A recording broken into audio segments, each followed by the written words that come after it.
Le 15 octobre 1987, le père de la révolution burkinabé, Thomas Sankara, a été assassiné lors d'un coup de force soulevé par quelques-uns de ses anciens compagnons de lutte.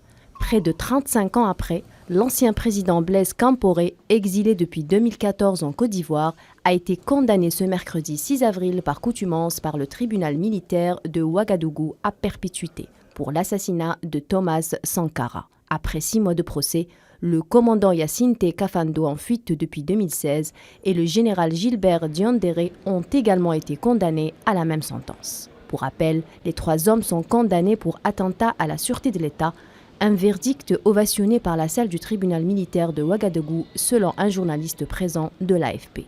À noter que les juges sont allés au-delà des réquisitions du parquet militaire qui avait demandé 30 ans de prison pour Compaoré et Kafando et 20 ans pour Diendéré.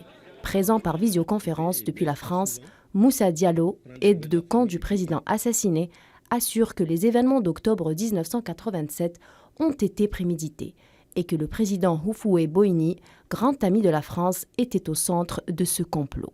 De son côté, Prosper Farama, avocat de la famille Sankara, qualifie ce verdict de logique. L'ex-président Blaise Compaoré, son homme de main Yacinthe Kafando et le général Diendéré ont été condamnés par le tribunal à une peine à vie. C'est une condamnation à perpétuité. Maintenant, pourquoi? Moi, j'estime simplement que ça paraît logique de ce que nous avons vu, entendu lors de ce procès.